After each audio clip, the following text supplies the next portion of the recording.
What's going on, YouTube? Claic is all back again with another Final Fantasy Brave Exvius update video, and before we get into that, we're just going to watch a little home movie over here. You might be wondering why my face is over there. I just want to announce a couple of things to make sure we get this whole thing straight, because I'm still seeing comments weeks after, because people apparently just want to pick and choose what they hear out of my videos.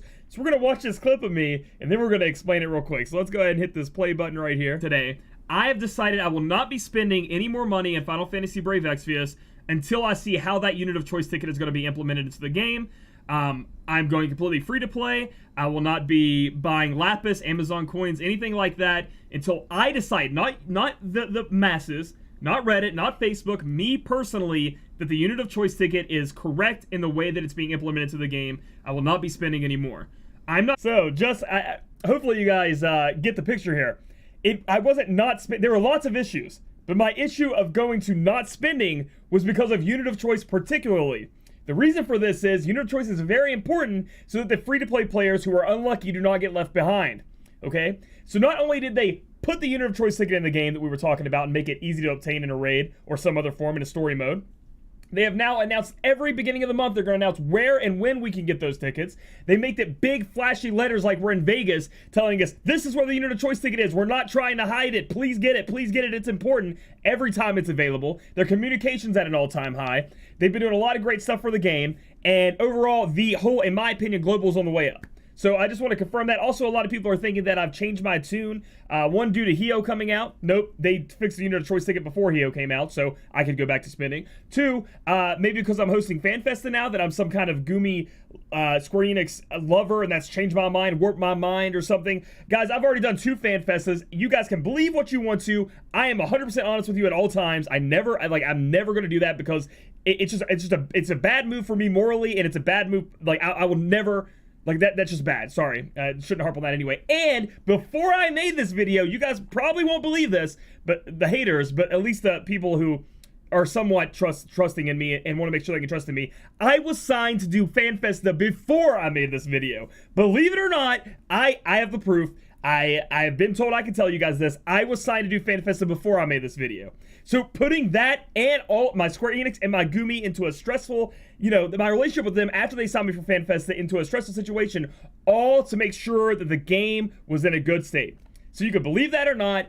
If you comment about, wow, Claic's a good Gumi shell now. He really went back to spending money really quick. The game is changing for the better. We got a better unit of choice ticket, communications, better things with unit of choice tickets. That's why I stopped spending. So I'm not answering those comments anymore. You can continue to do them. They're just going to roll off me like the hate flood always does. But now let's get into the video. I just wanted to address that before we started. So now that that's out of the way, thank God we can actually get into the news. And we have a lot of news coming at us. This week is actually, it's actually more exciting than I thought it would be. So we're going to go into that. So the first thing we're going to get is a King Mog event. Look at the top. Weird. Obtain 5-star unit of choice ticket. It is definitely on display to make sure you guys don't miss out on it, because that is single-handedly the most important thing you can get in the game, in my opinion. The most valuable item in the game is the unit of choice ticket. So it's going to be a Final Fantasy 15 King Mog event. So you're going to be able to go in, collect empty magic flasks, trade them into King Mog, get rewards like the 5-star or the 5-star select summon ticket. The good Chamberlain here, we got Magic Spirit 20, enables Chamberlain's expertise, chance of restoring HP for allies when receiving a physical or magic attack. This seems like okay to test it out on maybe a magic AoE, physical AoE, or physical provoke tank. Maybe it just heals everybody up to full. I doubt it's as good as that, like Mechanical Heart when he fills yourself up. But we would have to see that. That could really take some stress off of your healer. Or if you don't really need a healer, you could use this in tandem with maybe another support unit that can heal a little bit. Bada bing, bada boom. Maybe the healer gets taken out. I don't know how good this is going to be, but it's kind of exciting. We also get Ignis's Cane, Magic 36, Spirit 54. Not the best item in the world. Again, I do believe a lot of these King Mog items, we've been over this before, are specifically for like maybe newer players, intermediate players, so they can get their hands on it to be able to ramp up their account a little bit faster, get some good things going on there. Again, another huge thing about the 5-star select summon ticket, we're going to be fighting bosses as normal, bonus monsters, but this is the huge change that a lot of people aren't seeing. To my knowledge, and you can correct me wrong in the chat, the JP version did not give King Mog currency bonus rates to past Final Fantasy 15 units. We are getting the getting an uprate to the past one. So Nyx, if you have him at 7-star, that's 100%. He's not on banner. That's the reason why he's not 200% like Ignis here.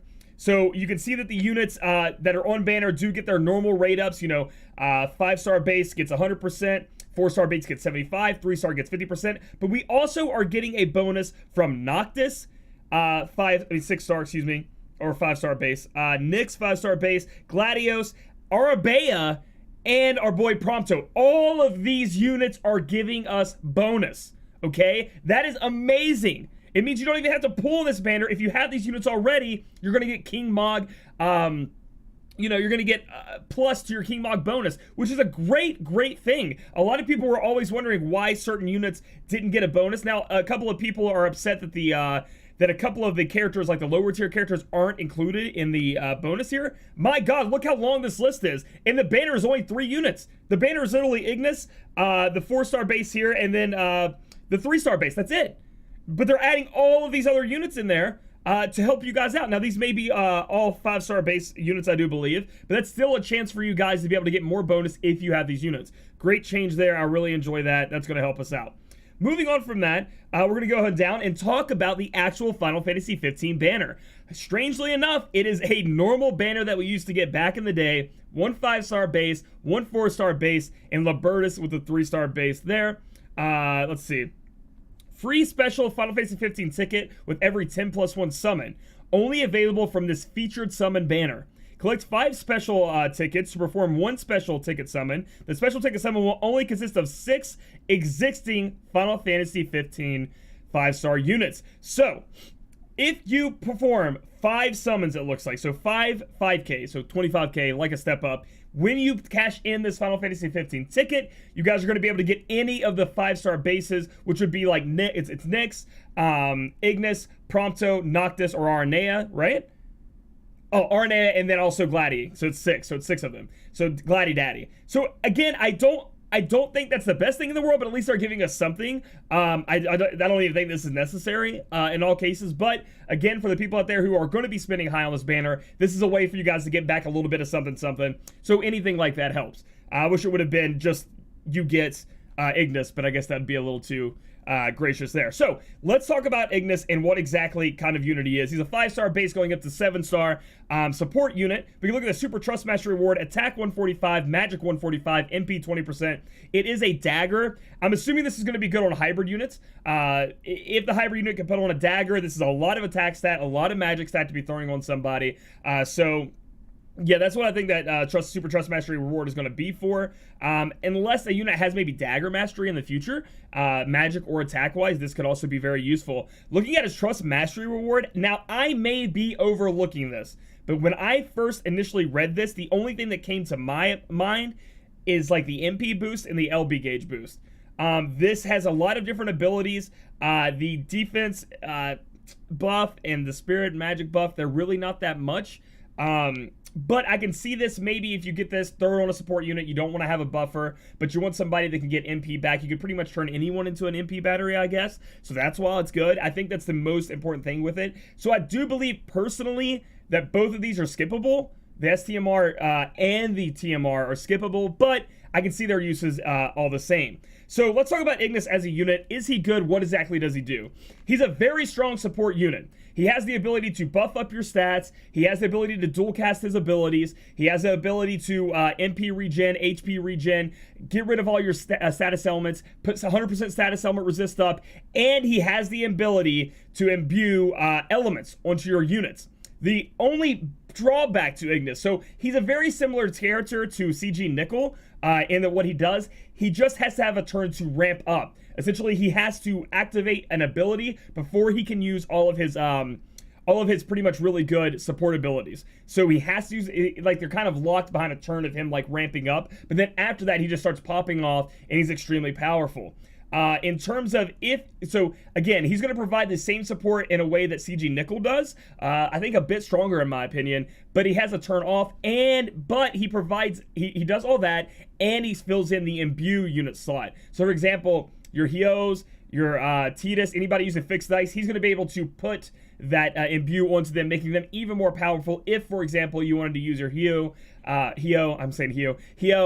with maybe an elemental-less weapon, such as a large great sword, two-hander. He can put that on there for you. So very, very, very strong unit. However, I don't believe you really need to pull for him if you have a support unit like CG Nickel already, especially if you already have 2 CG Nickels.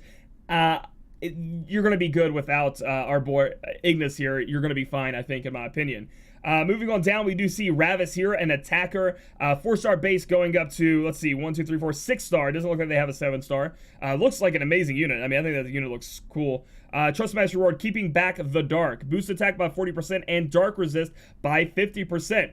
I'm not saying this TMR is super useful. 40% attack is pretty sweet for the people out there using fixed dice. We've had a lot of them in the past. But the 50% dark resist, I guess, could be very niche if we're finding something where we got to put up our dark resist too. That way we have a lot of dark resist along with a big attack stat increase. That's pretty cool.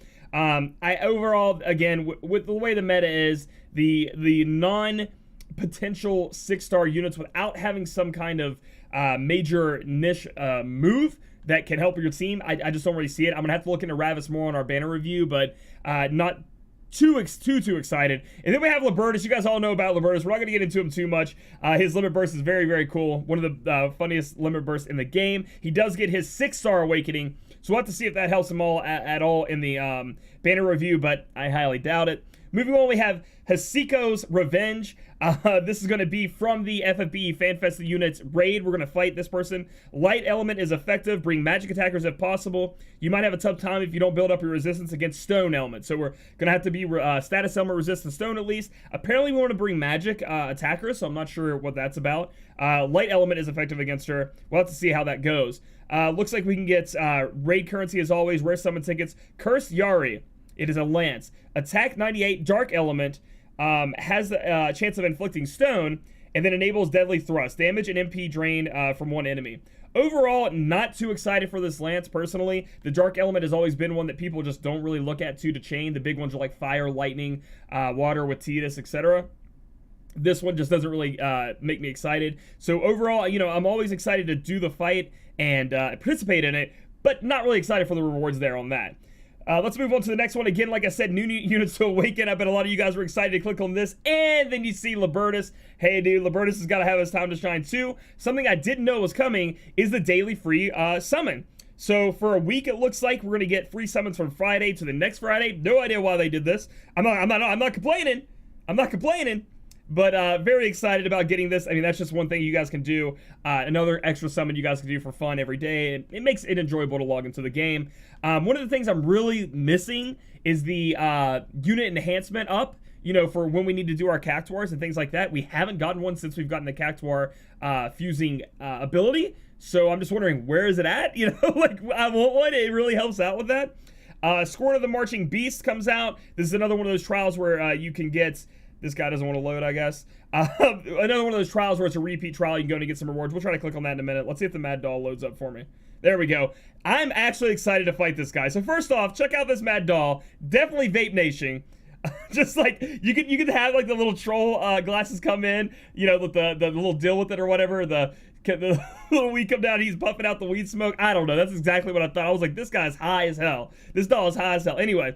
You guys have probably seen the Calcabrina before. I think they appear in a lot of Final Fantasies, most notably Final Fantasy IV and then Final Fantasy XIV. I do believe Calcabrina was a boss in Final Fantasy XIV. That's where I remember it from the beginning. Beware its powerful counters and various elemental attacks. Something horrifying may also happen when its HP drops. Here's some info for you guys. Look out for its counterattacks. We'll go over that in a minute. Hitting it with particular elements may influence its actions, Kupo. If you're unable to defeat it with one blow after its HP gets low, you'll be in real trouble, Kupo. Essentially, the way this fight works is you'll walk in and there'll be 6 little tiny mini dolls you'll have to fight. Okay? If you attack them with magic, they will hit you back with a single target magic attack. If you hit them with a physical, they'll hit you with a physical single target hit back. This is for every one of them, and they only do it to the first person that damages them. So essentially, you want to take in a unit that's considered a dummy unit, who will have something on them with like an AoE attack, maybe like Blade Blunts from Odin. You could possibly put on like Pod, anything like that. So you're going to smack them all with that unit. And then you're also going to put a re-raise on that unit, because that unit's going to die and then come back to life. And you're going to repeat that to take all of those hits. Now, these first dolls are very high spirits, excuse me, very high defense, very low spirit. So the first step, when you see all those little dolls, your physical isn't going to do that much damage. But then the second phase, you're going to be fighting the actual big doll, and that is going to take a lot more physical damage. So what they're trying to make you do is use magic on the first one, and physical on the next one. But essentially, you can still use double physical if you have enough, strong enough physical. It'll just take you a little while more. You'll slowly whittle down each of the dolls to get the job done. You need a physical provoke tank, obviously, to take on some of the auto attacks, other kind of things like that. You're probably going to need some status elements. You need to be doing elemental damage, as this boss has a 50% resist to non-elemental damage. So I'm not saying Transterra can't go in here and blow this thing up, at least the first part, maybe double Transterra, but I think you're going to have a little bit more harder of a time of killing the second part of the boss. And it's going to, 50% resist to non-elemental damage is going to hurt Transterra as well, in terms of her normal Chaos Wave. So I'm going to be going in with, I think, Awaken Rain, because the second part of the fight, they deal lightning, water, and fire damage, I do believe. And she will also do a, I guess it's a she. I don't really know.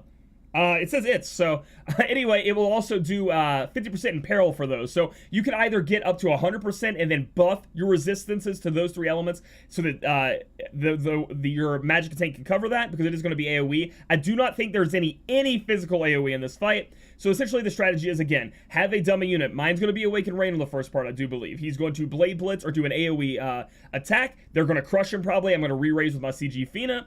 And I'm going to continue that, have my Hyo double chain kill it down, have a buffer. Oh, also, I might not have a buffer, because all of these people, all the dolls, even the second one, are all non-resist to all the breaks. So you can break them AoE. Attack, defense, spirit, magic, all can be broken. Again, they have really high defense on the first part, and then the big doll at the end has really high spirit. I think the defense is only 100 on the last doll. And then they talk about here, when the HP drops below a certain point, when you get to the big doll at the very end, I think it's around 20%. Once you pass that 20% threshold, the doll will turn into a bunch of other little dolls, and it just turns into a huge mess you can't clean up most of the time. So what you want to do is get as close to 20% as you can and then burst it down. I have seen videos of people literally killing the second boss with double Hyo limit burst after breaking it, because again, its defense can be broken. It only has 100 defense. Obviously, it has no elements resist, so you bust down that element as well. It seems rough, and I'm sure it'll be a little rough in the beginning, but once you get it down, I do believe this boss is easier than a lot of the bosses that have come out. Let's see what kind of rewards we can get for it, though. Enough with a little bit of description there. Cursed Doll, Magic 50. This is an accessory. So Magic 50 is really good for an accessory. Like, really good. Boost Ice Resist by 30%. Reduce Confusion Resist by 50%. So it has a little bit of, and it's creepy as hell. It has a little bit of, sugar put on top. But the Magic 50 is pretty much what you're going to be using this for. Doll's Eye. Reduce Ice Resist and chance of blinding, paralyzing, confusing, or petrifying all enemies. So it's going to put the ice resist down. Maybe that's, I don't know what exactly the number is on that.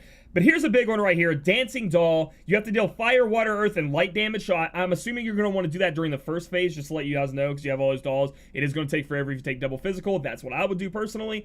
But anyway, it says boost magic by 30%. Boost magic, by 30%. So that does that on its own. And magic damage against humans. So it's got human killer plus a magic 30% on top of it. Very good. Overall, I think the rewards for this fight are very awesome. I think this fight's going to be interesting. It has some cool mechanics that like I've told you, that you guys can take care of. And then we have the Scorn of the Marching Beast. Let's see if this loads up for me. It does. Europa and the Searcher. Let's see what we get for that. Demon Mail plus. Remember, Demon Mail's good, dude. Boost resist the dark by 50%, giving you a little bit more defense. Bug Killer is what I'm really looking for here. Bug Killer plus. All these Killer pluses are going to be amazing. They start doing magic damage. They start doing physical damage. That's going to be awesome. I haven't looked too much into this fight, as I have just... I need to stop being like this, but I'm just not a big fan of the old recolored trials. I am a big fan of the rewards, though, so that's something else to look into. And we know that the maintenance will be coming tonight. So that pretty much covers everything. I hope I've described a little bit about what's happening in the news. Personally, I think I'll do a couple summons for Ignis. You know, it's a single rainbow banner. Hopefully it doesn't screw me that much. Maybe I could pop an Ignis out, maybe two, so I can have this cook on my team. Again, it's not the most exciting event in my opinion. I'm very looking forward to the Tonberry and the Vampire, you know, the other unit of choice, not unit of choice, excuse me, the Fanfesta units, because they did a hell of a job with the past two. They're both really good. They both look amazing. And think about it, a Tonberry and a Vampire, are those Halloween themed? So we'll have to wait and see that, guys. So if you like this video, give it a thumbs up. Comment down below how you feel about this event. And if you think my strategy for the doll is going to work out, I think it will. And then subscribe for future content. We'll catch you guys in the next video.